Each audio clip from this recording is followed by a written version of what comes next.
উফ, যা ঠান্ডা পড়েছে রে ভাই, এখনো অবধি কান পড়েটাও খুলেনি। বাইরে কিন্তু প্রচুর বাতাস হচ্ছে আজকের, তাই না? হাই রে, চোখ টোকগুলা সব কিরকম হচ্ছে। যা, রান্না করতে কি এত কষ্ট? হ্যাঁ, সে তো ভাবছি রান্না করতে কি এতটাই কষ্ট যে রান্না করতে করতে চোখ দিয়ে জল বেরিয়ে যাচ্ছে, ধোঁয়ায় দেখতে পাচ্ছি না। এরকম কষ্ট রান্না করতে? তাই তো বলতেছি, আমিও তো রান্না করি মাঝে মাঝে, কিন্তু এত তো কষ্ট হয়নি। তো তোমার তাই বাবা, কি গো তুমি রান্না করছো? আমার ছেলেও বলছে, সেও বলছে রান্না করছে। তুমি কি রান্না করছো? তরকারি আলু দিয়ে রান্না করছো? ওরে বাবা রে বাবা, সেও রান্না করছে। হাই গাইস, দেখো না, নুন ফেলে দিছে। কি অবস্থা! এই নুনের দাম কত জানো? এই যে নুনটা যে ফেলাইছো, কি হবে? কি হবে? অনেক দাম। ও বাবা,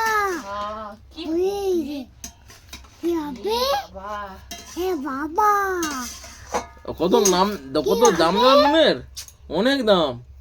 ওই নুনটা ফেলাইছো, কি হবে? এভাবে যদি নুন ফেলায় তাহলে ভাবো কতটা লস করতেছে। রান্না করতে এসে প্রায় 100 গ্রামের মতো নুন ফেলে দিয়েছে। 100 গ্রাম একদমই না। 100 গ্রাম কত হবে? এটা মিনিমাম 1 কিলো হয়ে যাবে। 1 কেজি? ও বাবা, 1 কেজি হয়ে যাবে?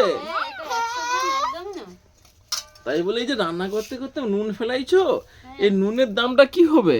নুনটা কি নষ্ট হবে? বাবা, নুন কি নষ্ট হবে? নষ্ট হবে না? তাহলে কি করতে হবে? ওটাকে ভালো করে চামচ দিয়ে তুলে নিতে হবে। বলো, যতটা পারা যায় চামচ দিয়ে তুলে নিতে হবে, তাহলে নষ্ট হবে না। এই তো সব জানো তুমি। যাই হোক, আজকে কিন্তু খুব ঠান্ডা, বাতাস কিন্তু হচ্ছে রাত থেকে বাতাস হচ্ছে, প্রচুর ঠান্ডা। ওই তো বাতাস হচ্ছে, আমার ছেলে বলছে ওই তো বাতাস হচ্ছে।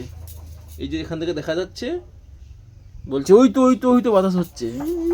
এখন ভিডিও করে করে আমার কথাগুলো ছেলে সব শিখে নিয়েছে। এখন ছেলে মাঝে মাঝে এই যে আছে, এখানে বলতেছে একটা ভিডিও করো। আমি বললাম কি বলবো? বলো, মাকে বলো তুমি কি রান্না করছো, মাছ রান্না করছো। তুমি একটু মাকে বলো, ভিডিও করতেছি, মাকে বলো।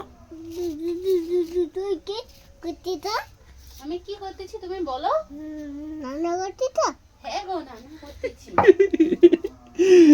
দেখেছো তো কতটা শিখে গেছে আমাদের সঙ্গে থেকে। কিন্তু ভালো নয় বাচ্চাকে এতটা করা ভালো না। বাচ্চা পড়াশোনা করাটাই ভালো। এসব ভিডিও মাথায় ঢোকানোই ভালো। আচ্ছা।